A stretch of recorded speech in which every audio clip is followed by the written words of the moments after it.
Pagpapatuloy po natin yung ating pong series na pinamagatan po natin The Gentle and Lowly Christ. We are a couple of lessons away from our conclusion or our concluding lesson.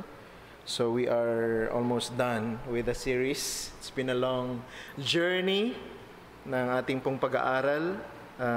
Napakayaman talaga ng paksa na ito. Na ang ating focus is not primarily on doctrines, but of course, hindi natin pwedeng alisin yan. Bahagi yan ng ating pagkakilala kung sino ang ating Diyos. But in this particular study, we are focusing on the Triune God as a person. No? Sila ay hindi lamang Diyos na dapat sambahin, igalang, kundi sila rin ay Father, Son, and Holy Spirit. They are persons whom we relate to. So dapat yung ating relationship sa kanila is realistic. Hindi lamang siya theological, ideological, kundi personal. Dapat nararanasan natin ang katotohanan na ating pinag-aaralan patungkol sa Kanya. I don't think there is a real knowledge of God without those, alam mo yun, yung mga pinag-aaralan nating katotohanan, doctrine, being translated sa ating personal lives. Dapat nga, di ba, ang ating natututunan sa ating pag-aaral ng salita ng Diyos ay huhubog sa ating sariling personalidad, babago sa ating sariling buhay. Yun yung pong mga mahalagang bagay na binibigyan natin ng diin sa pag-aaral na ito. So binabalansin natin yung doktrina at yung personal impact dapat nito sa ating mga buhay, especially in our relationship with the Triune God. So at ito pong mga huling paksa, huling lesson na ating pag-uusapan ay naka-focus sa Father. Okay? Nagkaroon tayo ng panahon sa Son, Holy Spirit, and the Father. Siguro yung iba nagtataka, parang isa lang yata o ilan yung ating topic about the Holy Spirit. Ang reason ay simple because we only have few materials, no, sa Bible about the Holy Spirit. No? Hindi ibig sabihin ito na siya ay mas mababa kumpara dun sa Father and Son. Pero meron talagang malinaw na sa pag-aaral mo ng salita ng Diyos, makikita mo na ang focus, even the Holy Spirit, ang kanyang ministry is to focus on the Son, di ba? So the Father and the Son, but the Holy Spirit is always there. He's the shy person of the Triune God, no? Pero He's also a person. And more of the Father and the Son yung ating pong pinag-aaralan. So sinusundan lang natin yung revelation sa Scripture, no, sa ating pong pag-aaral din naman. Hindi tayo pwede magdagdag patungkol sa anumang paksa, ano, may kinalaman sa Triune God na wala sa revelation ng Scripture. So doon lang tayo babase. Okay, so magkaroon tayo ng maikling review. Dalawang mahalagang point yung binigyan natin ng diin last time. Diba? Number one, our Heavenly Father's heart desires for us despite our waywardness. Diba? So, ang Diyos natin bilang Ama, ang kanyang puso ay laging, it's always longing, desiring for His children. Pinag-uusapan natin dito, children of God. Alright? So, dapat malinaw yung distinction na whenever we say our Heavenly Father, that's God referring to His children, ang kanyang mga anak, ang kanyang iglesia. So, of course, ang lahat ng mga Christian, nagkakasala pa rin tayo. Walang sino man sa atin dito ang nakalaya na sa pagiging alipin ng ating laman, no? May mga panahon na, di ba, nananaig ang laman kaysa sa spirito. Pero pag dumarating yung mga panahon na yan, na binababa natin yung ating guard at nananaig ang natatalo tayo ng temptation ng ating kaaway, hindi nagbabago yung pagmamahal ng puso ng Panginoon, ng Ama natin sa atin. Diba? In fact, God's heart remains soft towards His children despite their stubbornness. Diba, no? Hindi siguro natin naaminin yun na lahat tayo ay stubborn. No, na lahat tayo merong tawagan ng mga Puritans, pet sins. Yung lagi darling sins. Na yung lagi nating inuulit-ulit na kasalanan. So, in that particular sense, we are stubborn when it comes to those sins. No? Pero ang Ama natin, ang kanyang puso para sa ating mga matitigas ang ulo, malambot palagi. So, sabi ko nga, di ba, mas madaling magpatawad ang ating Ama kaysa ang magalit sa atin. Ang kanyang pagkagalit ay, di ba, long-nosed ang ating Father. Mahaba ang kanyang pagpipigil. Pagdating sa pagkagalit, no, ang bilis niya magmahal. Ang bilis niya magpatawad sa kanyang mga anak na nagsisisi at bumabalik sa kanya. And then, secondly, binigyan din natin ng diin last time, instead of punishing us for our sins, our Heavenly Father's heart overflows with mercy. So, di ba, tayong mga magulang, no? I'm referring to the fathers here and mothers, pagka tayo ay nagdidisiplina ng ating mga anak and paulit-ulit yung kanilang kasalanan, di ba? May mga pagbata, pinapalo natin, pagka may binata at teenager, hindi na masyado, pero mayroong mga paraan para ipakita natin sa kanila na mali ang kanilang ginagawa at hindi na ito dapat ipagpatuloy. Meron tayong ginagawang degrees of punishment para sa ating mga anak, di ba, pag tayo nagkakamali. Pero when it comes to the children of God at ang ating mga kasalanan, ang term sa New Testament particularly, it's not God punishing us. No? It's God loving us through His discipline. So maging ang kanyang disiplina ay kanyang pagmamahal para sa atin. And kapag tayo gumagawa ng kasalanan, lagi nating papaalalahanan ng ating sarili na ang kanyang awa ay umaapaw, nag-uumapaw. Diba? Kaya nga inawit natin yung His mercy is more.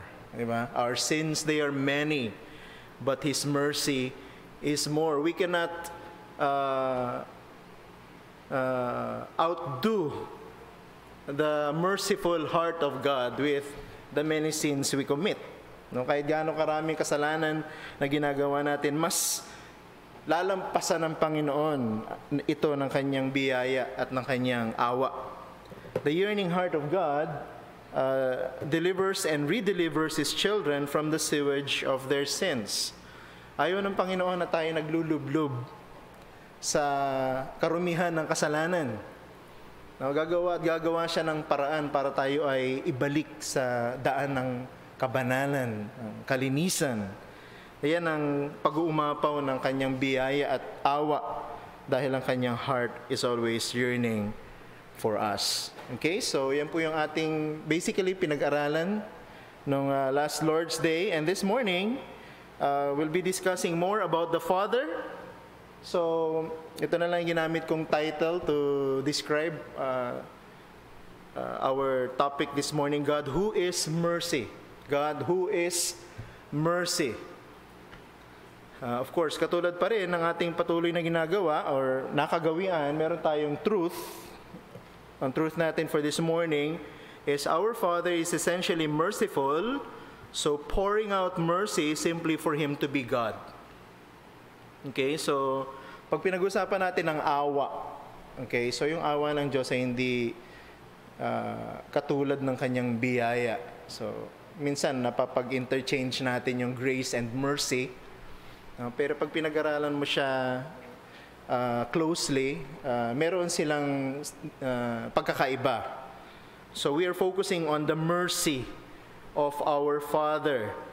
So God is merciful. Maawain siya, at pag siya ay nagpapakita sa atin ng kanyang awa, is just simply being God. No? Sapagkat siya ay merciful. Okay? So, tandaan natin, pinag-aralan din natin before that God is simple. Pag sinabi natin God is simple, hindi siya yung simple to understand or simple-minded. When we say God is simple, He is not just God with attributes, but He is His attributes. So pag pinag-usapan natin yung simplicity of God, hindi ibig sabihin ang Diyos ay maraming mga katangian. No? Ang Diyos ay ang kanyang mga katangian. Okay? So yun ibig sabihin ng simplicity of God. So hindi natin pwede i-compartmentalize ang Diyos. Okay? Saying He's more of His attribute of love than His attribute of mercy or justice. No, lahat ng katangian ng Diyos ay pantay-pantay sa Kanya sapagkat ang lahat ng Kanyang katangian ay Siya. Okay? Hindi siya katulad natin. No? Hindi tayo pare-parehas pagdating sa ating katangian. Meron tayong katangian na mas nangingibabaw kumpara sa ibang mga katangian. But God is not like that.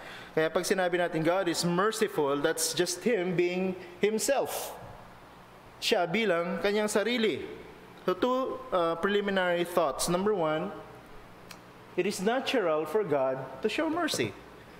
Diba? Kung ang Diyos ay merciful, natural sa Kanya ang pagiging maawain. Sabi sa Ephesians chapter 2 verse 4a, but God being rich in mercy. So I highlighted the word being, because I want to share something about that. So in the original, the word being means I exist or I am. Okay, so sa Greek po yun.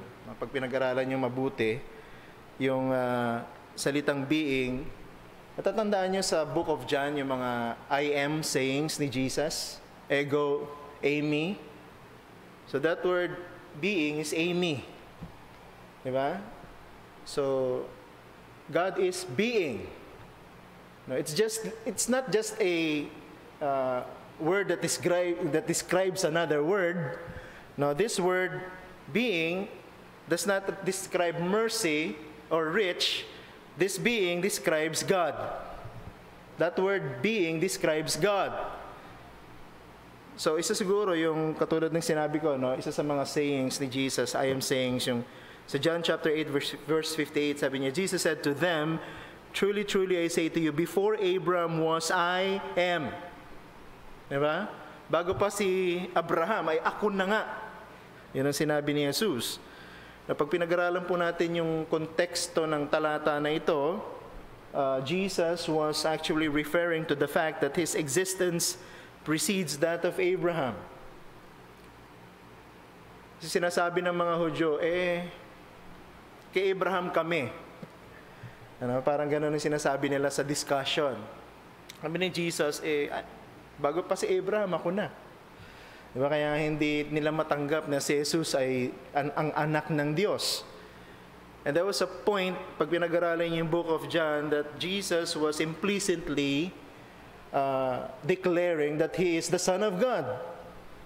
At yun yung purpose ni John sa kanyang pagsusulat. He is exposing through his written record na si Jesus ang anak ng Diyos at siya ang tagapagligtas ng mga makasalanan. At ito yung isa, no? Before Abraham was, I am. So ano ibig sabihin yan? Diba? He is superior to Abraham because his being is superior to Abraham because he is God. Diba? Mas higit ang Panginoong Jesus kay Abraham sapagkat siya ay Diyos. Siya ay Diyos. Kaya ang kahulugan, His very nature explains His pre-existence. Nung sinabi niya yan, na ako'y nandun na, natandaan ninyo sa Book of Exodus, diba? Nung sinabi ni Moises, ano ang pangalan na sasabihin ko sa mga Israelita pag tinanong nila kung sino ang nagsugo sa akin, anong sabi ni Yahweh? Sabihin mo, akong si ako nga ang nagsugo sa iyo. So, si Jesus, nung ginamit niya yung ako nga, I am, sinasabi niya implicitly that He and the Father, Yahweh, ay isa. Because He is also God, together with the Father. and the Spirit. So ang point natin dito, mga kapatid, God is not becoming, but being, because His very nature is merciful. So, hindi po siya yung not will be merciful, but He is merciful. Pag sinabi natin kasing becoming, it's something na He will be in the future. Diba? Magiging siya ay maawain. Pero hindi yan ang sinasabi na. Sinabi ni Paul, but God being, hindi siya magiging maawain sa kanyang mga anak, kundi siya ay palaging maawain. He is merciful sa kanila. Sapagkat siya'y Diyos na maawain. Yun ang nature ng ating Father. Yun ang nature ng kanyang puso. He's never forced to be merciful. Hindi siya pipilitin ng anak niya na siya ay maawa. Diba tayo, pagka meron tayong kasalanan, nung maliliit pa tayo sa ating mga magulang, may mga pamaraan tayo, nasa sarili nating style. No? Gusto nating pitasin yung awa ng Diyos, ng awa ng Ama natin. Iba-ibang pamamaraan yan. So sometimes we tend to manipulate our parents, lalo na siguro na maliliit pa tayo, para kaawaan nila tayo pag gumagawa tayo ng mali. Lalo na yung mga nakakaramdam na sila yung paborito ng kanilang mga magulang. Pero ang Ama hindi kailangang i-manipulate. Ang Diyos Ama hindi kailangan pilitin para siya maawa sa atin sapagkat siya ay natural na maawain. Hindi niya kailangan ng mga external stimuli, yung mga nangyayari sa paligid ng kanyang mga anak para siya'y maawa. Alam mo, yung katotohanan pa lang na tayo, kanyang mga anak ay nananatili sa isang muntong makasalanan, nananatili sa isang katawan na mahina sa kasalanan, ay nagtitrigger ng pagiging maawain ng Diyos sa atin. Yung pa lang, alam ng Diyos na tayo ay nasa mundong makasalanan, nahihirapan tayo sa ating mga kasalanan, naaawa siya sa atin. Natural yun sa Ama. Kaya hindi tayo nahihiya dapat na lumapit sa Ama pag tayo nakakagawa ng kasalanan. Kapag dapat ang alam natin, pag tayo ay lumapit sa Ama, lagi siyang handang yumakap sa atin. Handa tayong tanggapin sapagkat siya ay maawain sa atin. Implication, when God shows mercy, He's acting in a way that is true to Himself. Okay? True to Himself. That's Him. No? Yan ang ating Ama sa langit. Pangalawang preliminary thought, God's mercy is great because of His great love. Diba? Ang Diyos ay maawain sa atin sapagkat dakila ang kanyang pagmamahal. So, ang kanyang pagkaawa ay lagpas-lagpas, umaapaw, sapagkat ang kanyang pagmamahal ay ganun din, lumalagpas, umaapaw. It's great. Diba? Anong sabi sa atin sa Ephesians chapter 2, verse 4, binasa natin kanina yung first part, and look at the second part. But God, being rich in mercy, because of the great love with which He loved us. His love is great. That's why His mercy is rich. Kita niyan? Ang pagmamahal sa atin ng Diyos ay dakila, nag-uumapaw, kaya ang kanyang awa sa atin ay mayaman. Diba? Ang ganda nung sinabi na sa atin ni Apostle Paul, diyan sa talata na yan. So note, when God shows mercy, His heart is enjoying it. Okay? So, sabi ko nga kanina, hindi natin pipilitin ang Diyos na maawa sa atin. Gusto niyang maawa sa atin. Diba? Automatic na ang Diyos ay naaawa sa kanyang mga anak. Hindi siya kailangang i-push ng kahit na anumang salita or even circumstances para siya, He's enjoying it because He loves us. Dahil mahal tayo ng ating Ama. Diba, yung mga anak natin, pagka nakikita natin sila ay gumagawa ng mali, Anong nararamdaman ng magulang? No? Pagka ang kanilang anak ay gumagawa ng mali, anong unang nararamdaman? Nagagalit? Bakit nagagalit? Dahil hindi nasusunod yung gusto niya? Siguro, mas malapit tayo doon, pero ang Diyos hindi ganon. Diba? Dapat ang nararamdaman natin, katulad din ng nararamdaman ng ating Ama sa Langit. Dapat ang una naaawa tayo sa ating mga anak. Diba? Same goes with the church. Diba? Pag matagal na tayo sa church, nakikita natin yung mga kapatiran natin sa iglesia. Diba? Nakikita natin yung kanilang weaknesses sa sin, yung kanilang imperfection. So ano dapat nararamdaman natin whenever we see their sins? Nagagalit tayo? Hindi. Katulad ng ating Ama sa Langit, naaawa tayo. Kung paano tayo kinakaawaan ng Diyos sa langit sa ating mga kasalanan, dapat tayo naaawa din sa isa't isa kapag tayo nakakagawa ng pagkakamali. Maganda yung sinabi ni Micah, Prophet Micah, sa chapter 7, verse 18, from the NIV. Sabi niya, "Who is a God like you, who pardons sin and forgives the transgression of the remnant of his inheritance? You do not stay angry forever, but delight to show mercy." No, sa ibang translation, chesed ang ginamit, loving kindness. So sometimes they interchange yun, yung chesed of God and His mercy. But He delights. The point is, God delights. He never stays angry forever with our sins.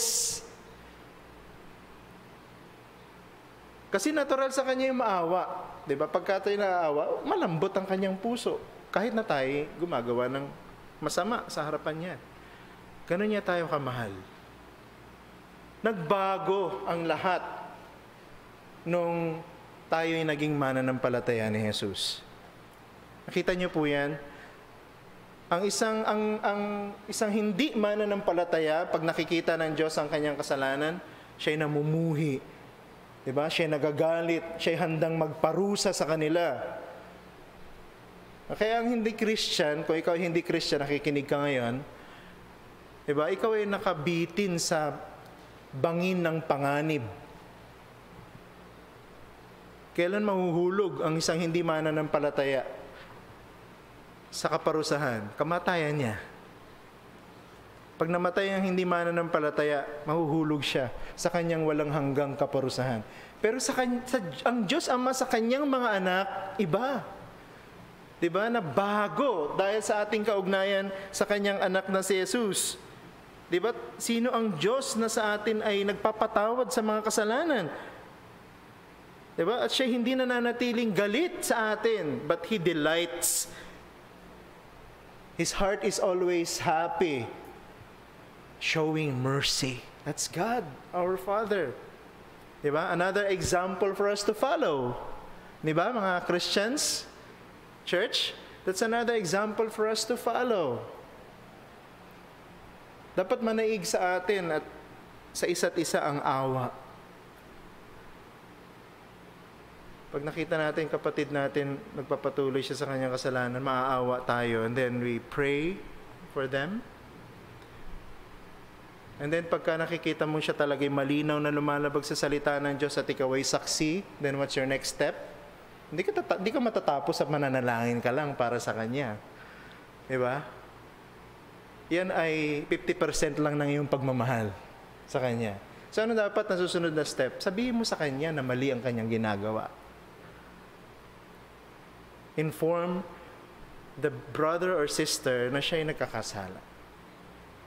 Bakit natin kailangan gawin yon? Para bumalik siya sa Diyos at humingi ng awa at kapatawaran sa kanyang mga kasalanan. Diba? So, I would like to share with you an analogy. I know, of course, alam naman natin ito. No? An earthly father's love swells within him when he sees his child suffer through, or though he deserves to suffer. Alam mo yun, yung Hindi ko alam, no? Kung meron sa atin na ganito ang karanasan bilang ama o ina, na ang isang anak ay, ang totoo, nagdudusa siya dahil dapat niya talagang pagdusahan yung kanyang kasalanan dahil guilty siya. Diba? Talagang mali siya. Pero hindi mo pa rin maaalis ang puso ng magulang, ang puso ng ama, ang puso ng ina. Kahit na siya'y kriminal, maaawa ka pa rin sa anak mo. Now, multiply this into infinity, and that's our Father.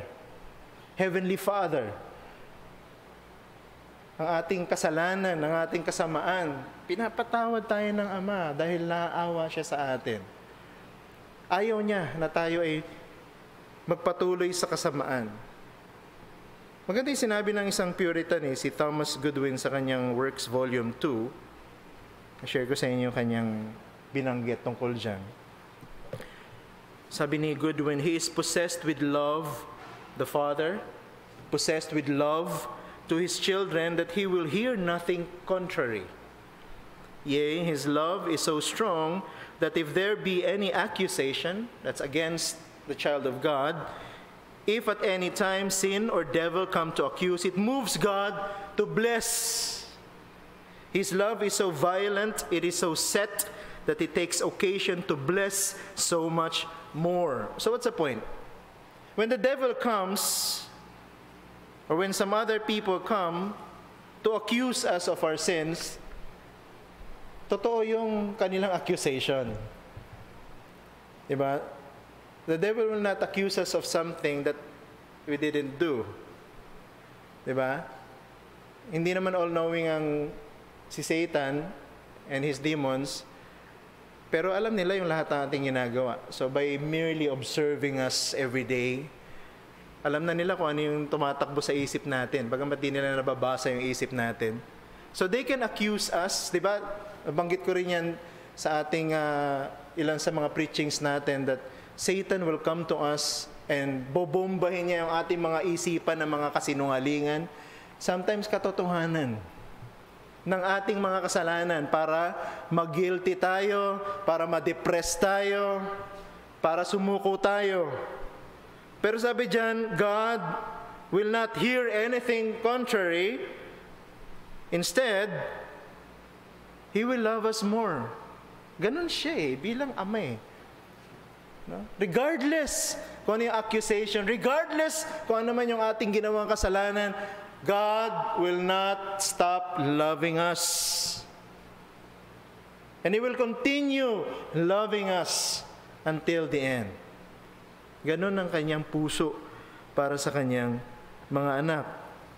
So anong point? As God's love rises, His mercy overflows.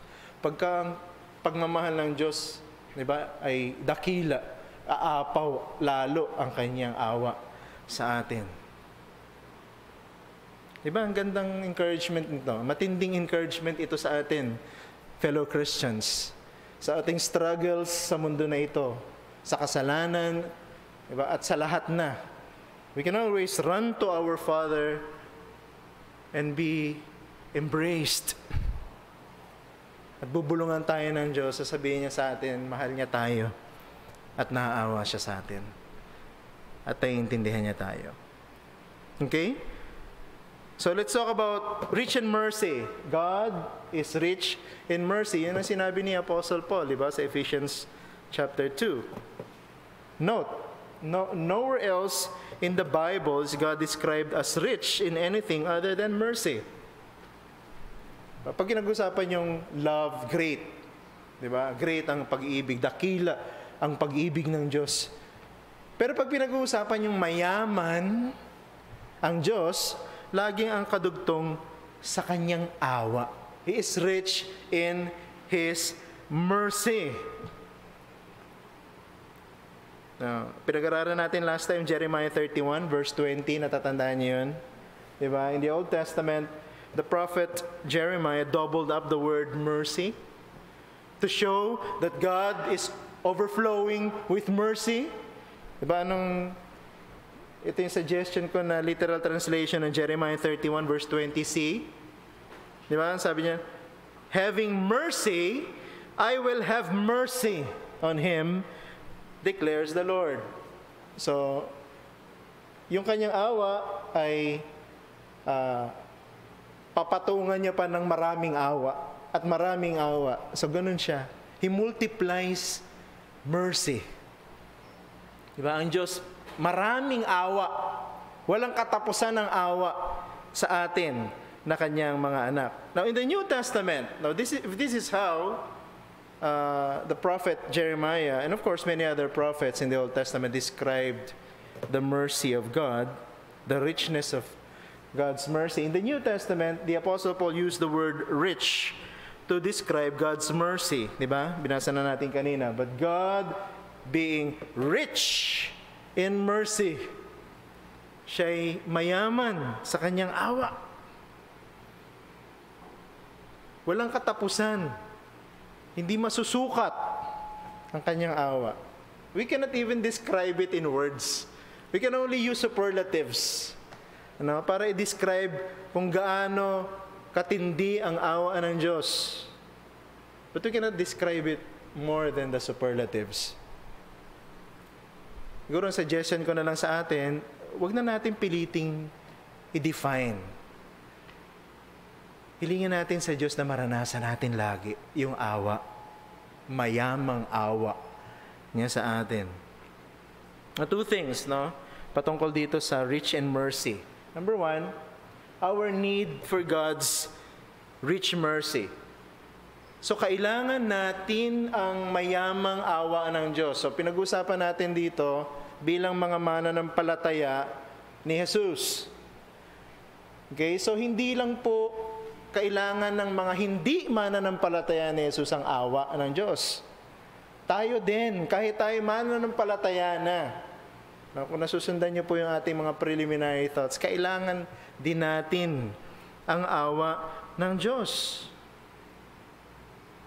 Yung Ephesians chapter 2, may context yan. Di ba? Jesus Christ was sent not to simply improve our lives, but to give us life. Diba, yun ang teaching ng iba na si Jesus, parang si Jesus sa isang genie, parang si Jesus sa isang super counselor, Lumapit kayo sa Kanya and He will help you be a better person, to improve your life. Yan ang appeal lagi, ng psychological preachers, o yung psychological gospel, sa mundo na ito. Lumapit kayo kay Jesus, magiging mas mainam na tao kayo kaysa ngayon. Therapeutic. Therapeutic yung term ng marami sa West, when it comes to preaching ng gospel. Therapeutic. Kung ano yung kailangan ng mga tao, bibigay para maibsan ang kanilang mga problema sa buhay. But God, the Lord Jesus Christ, was sent by the Father to give us life. So, ano ibig sabihin nun? Hindi not just to simply make us better persons, diba? But to give us life. Buhayin tayo. Bakit? Patay tayo sa kasalanan Diba? Anong sabi dito sa Ephesians chapter 2? Verses 1 to 3. Malinaw.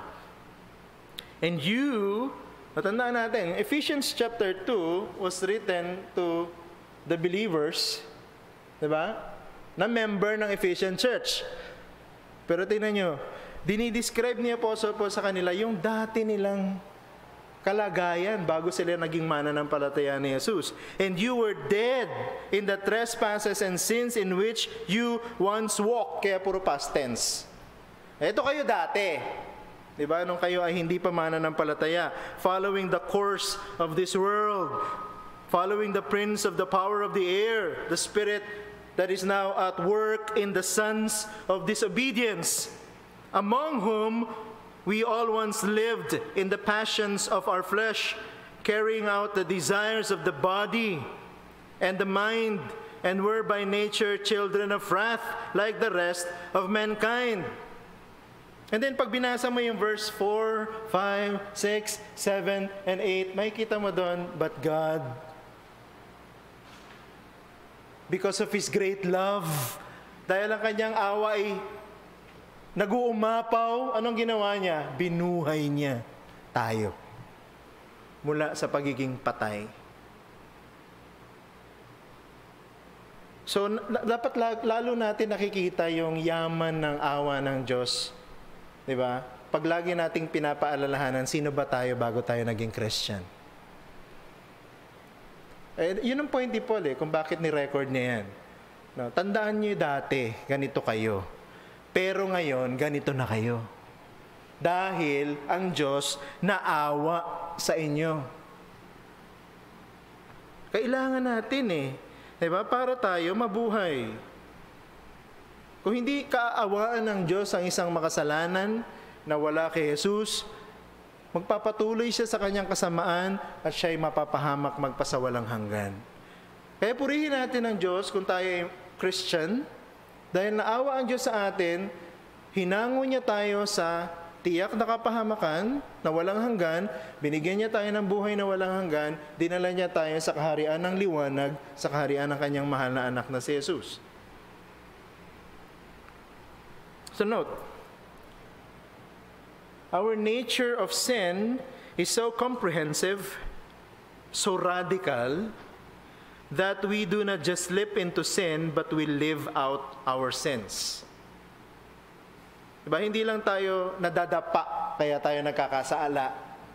Hindi lang tayo nakakalingat, kaya tayo nakakapagsalita ng hindi tama, nakakapag-isip ng hindi tama, nakakaramdam ng hindi maayos. We live out the sins within us. Totoong ginawaan tayo ng Diyos bilang kanyang mga anak. Niligtas tayo ng Diyos sa tiyak na kapahamakan. Pero hindi niya pala inaalis sa mundo na makasalanan at sa katawan na mahina sa kasalanan. Kaya tayo nagpapatuloy sa ating kasalanan. Gumagawa tayo ng kasalanan dahil nananatili yung likas ng pagiging makasalanan sa atin. Kung papaano ang tubig ay kailangan ng isda para mabuhay, ganon din naman ang ating pong pananatili sa katawan na ito. Hindi magiging legal ang ating pananatili sa katawan na ito na walang kasalanan. Kasama yung pagiging makasalanan na sa ating pagiging tao sa mundo na ito. So hindi natin dapat pangatwiranan yung ating kasalanan. Diba? Hindi natin dapat i-explain away. Kasi mahina ako talaga psychologically, mahina ako talaga emotionally, mahina ako talaga sa temptation na ito. Mahina ako sa temptation. Huwag natin pangatwiranan yung ating pagiging makasalanan. Aminin natin. Kasi doon nagsisimula ang ating paglapit sa Diyos, sa ating Ama, at paghingi sa Kanya ng awa. Maganda yung sinabi ni Ortland doon sa kanyang book. Sabi niya, sin was not something we lapsed into. It defined our moment-by-moment existence at the level of deed, word, thought, and yes, even desire. We not only lived in sin, we enjoyed living in sin. We wanted to live in sin. Ito yung ating nature na makasalanang nananatili sa ating katawan. Diba? There is a struggle within us. At yung struggle na yon ng kasalanan, ng sistema ng mundong ito, always wanted us to what? Live and enjoy sin. Pero ang Diyos, alam niya yon. Pero ang ginaganti ng Diyos sa atin, more love, more mercy, more understanding. Diba? Purihin ng Diyos, meron tayong Ama sa langit na ganito. Diba? So, anong point natin dyan? Every sinner denies their need of God's mercy. Alam mo, minsan kahit tayo mga Christian, dumarating din tayo sa point na yun Siguro hindi natin naaminin yan openly. Pero dumarating tayo sa point na yun na hindi natin minsan pipilitin kong ayusin ito sa sarili kong paraan. Pipilitin kong ayusin ito sa aking sariling diskarte. Minsan lumalapit na lang tayo sa Ama pagka na-try na natin ang lahat ng ating diskarte and we failed in all of them. Nakita mo yun? Ganun talaga eh. Kahit Christian na, meron pa rin tayong ganong kalikasan eh, yung kasamaan ng ating puso. Gusto pa rin nating itry sa sarili natin. No? Minsan huli na ang Diyos. Pero ang sabi ng Panginoon, unahin natin ng Diyos at ang kanyang kaharian. Di ba? Unahin, wag huli. Eh madalas tayo huli. Every sinner, so that includes us as Christians, we desire or we deny that we need God's mercy. Pero alam mo, may turning point, di ba? May turning point yan eh. Ang turning point, only at conversion that we start to beg for God's mercy. Naintindihan natin kung anong ibig sabihin ng maawa ang Diyos sa atin at the point of conversion. Kaya, huwag tayong magtataka kung bakit ang tagal-tagal na nating sinesharean yung ating friend, yung ating anak, yung ating magulang, yung ating mga kapatid, yung ating mga pamangkin ng gospel, pero ayaw pa rin nilang manampalataya kay Jesus. Bakit? God needs to do something first. Kailangan merong unahing gawin ng Diyos, buhayin sila.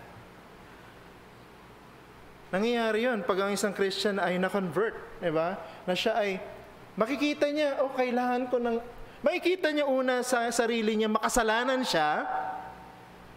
Pagkatapos, automatic after that, makikita niya, ang Diyos lang ang pwedeng magbigay sa kanya ng solusyon. Ang Diyos lang ang pwedeng maawa sa kanya ng totoo at iligtas siya.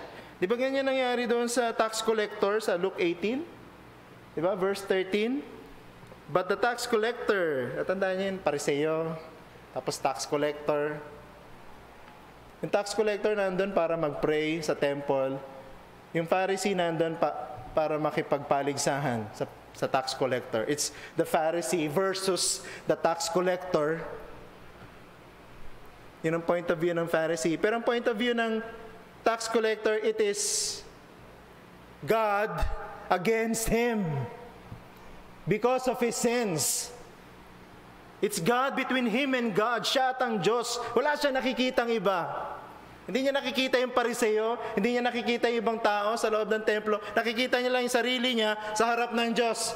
At anong sabi niya? Standing nga siya makalapit, standing far off, would not even lift up his eyes to heaven.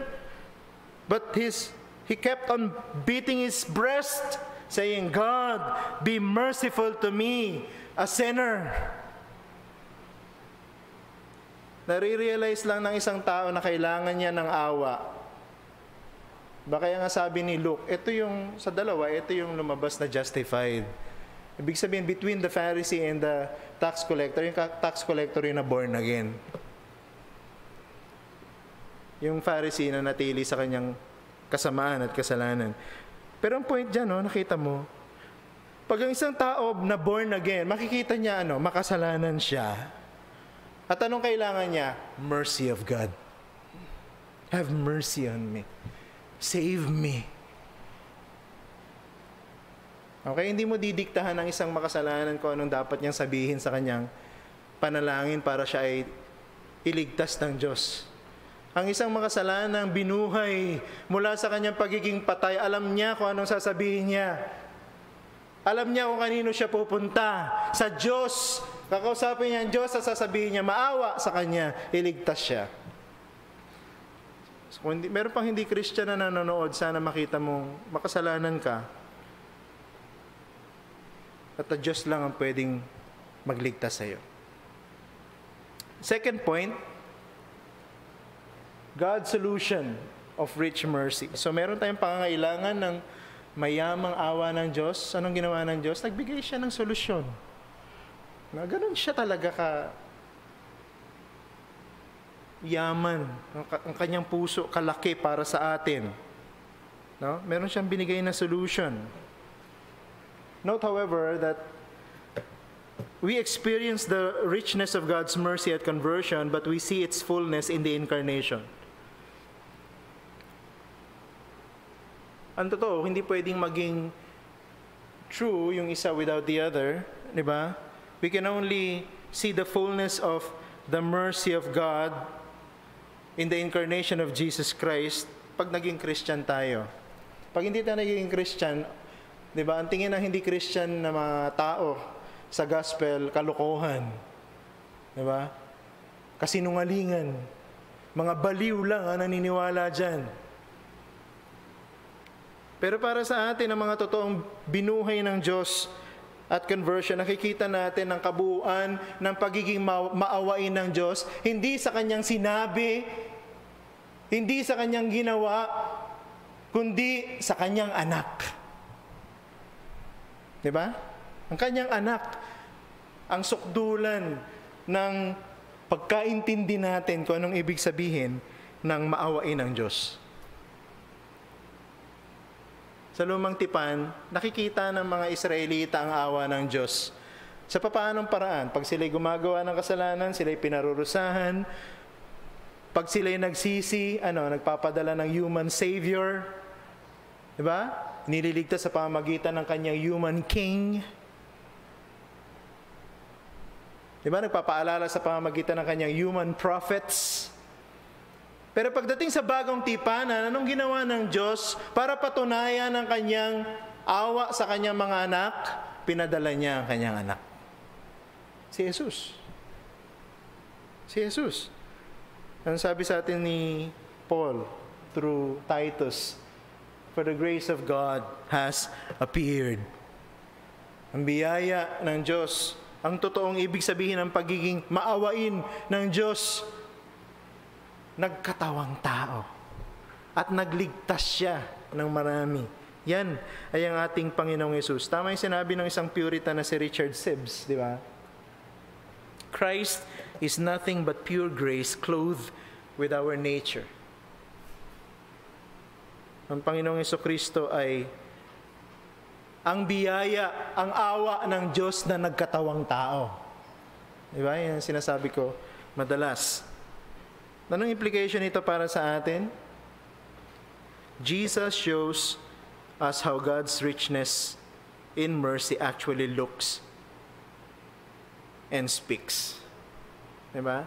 So, ang awa ng Diyos at ang kanyang pagiging mayaman sa kanyang pagiging maawain, naririnig natin, nakikita natin sa pamamagitan ni Jesus, na ating Panginoon. Paano natin makikita si Jesus? Of course, by reading the Bible.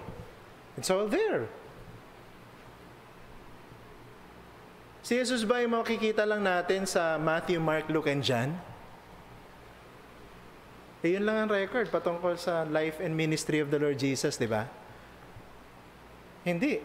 We can see Jesus actually in the entire Bible. In the entire New Testament, entire Old Testament. Paano yun? Sa New Testament na lang. Dapat we can see Christ through His church. Di ba? Because Christ has a body. Ang Panginoong Jesucristo ay may katawan. At yun ay ang kanyang iglesia. Nasaan ba ang bibig na nagsasalita? Di ba bahagi ng katawan? Nasaan ang kamay at paa na gumagawa at kumikilos? Di ba bahagi ng katawan? So, dapat ang mundo, nakikita nila ang awa ng Diyos sa pamagitan ni Jesus through His church. Diba?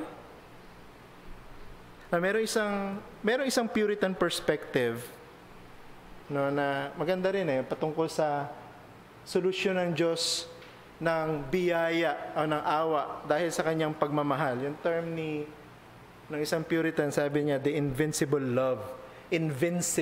love of God.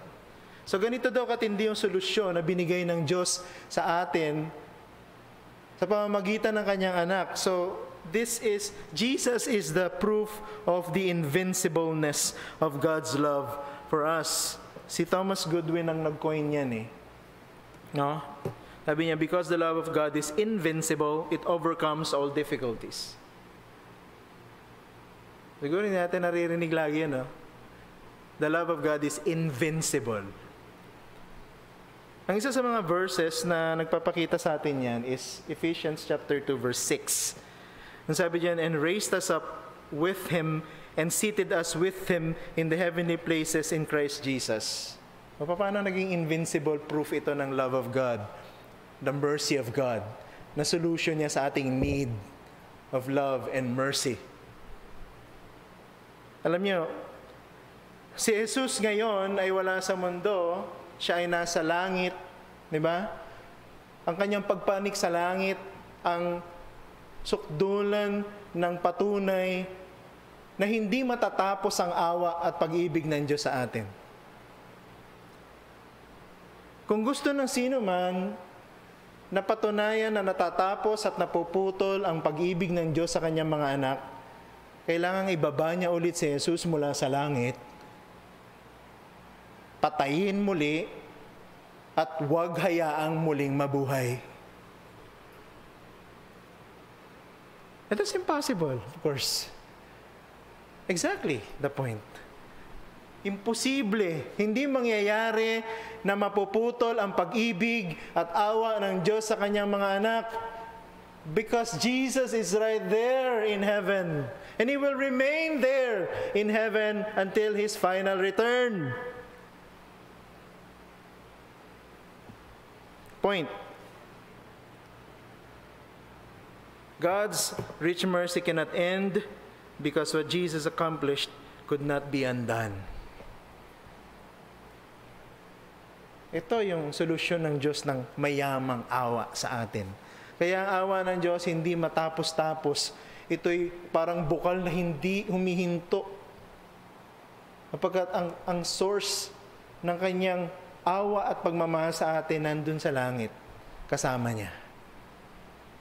Every time the Father looks at His Son, He will remember the church. Yung totoong iglesia, hindi lang SGCC or whatever church, pag nakikita ng Ama ang kanyang anak together with Him in heaven right now, nakikita niya, naaalala niya ang kanyang mga tinubos, naaalala niya ang kanyang mga anak. At hindi matatapos ang kanyang, di ba sabi nga ni Apostle Paul, Jesus is our advocate. Di ba? Every time accusations come, di ba? The Father will only have to look at His Son at makikita niya, di ba? Ang kanyang pag-ibig at awa ang laging response patungkol sa atin. In conclusion, those who squander God's mercy, He pours out more mercy. God is not tight-fisted with mercy, but open-handed, not frugal, but lavish, not poor, but rich. Hindi madamot ang ating Ama sa kanyang pagkaawa. Siya'y mayaman sa pagkaawa, at ang sino man na gusto maranasan ang awa ng Diyos, malayang pupunta sa Kanya, makakapunta sa Kanya, at makakaranas nito. Ginamit natin dyan ang those who squander God's mercy, because every time we commit sin, di ba, we always ask for God's mercy. Anong response ng Diyos? He will pour out more and more and more mercy for us. Purihin natin ang Diyos sapagkat ito ang Kanyang puso na maawain sa atin. Okay, so dito na lamang muna natin tatapusin, no, yung ating Sunday School. Kung meron po kayong katanungan, you can always send your questions to me directly. And then if there will be questions, of course, minsan sinasama na po natin yung sa mga lessons na isasama natin yung mga tanong na yon, diba? Or kung kailangan natin silang sagutin in particular, so we do that also. Okay, so manatili lamang po yung mga nakaantabay sa kanilang mga tahanan for a short while, ilang minuto lang, and then babalik po tayo agad para po sa ating morning worship. Okay, maraming salamat po sa inyo. Happy Lord's Day.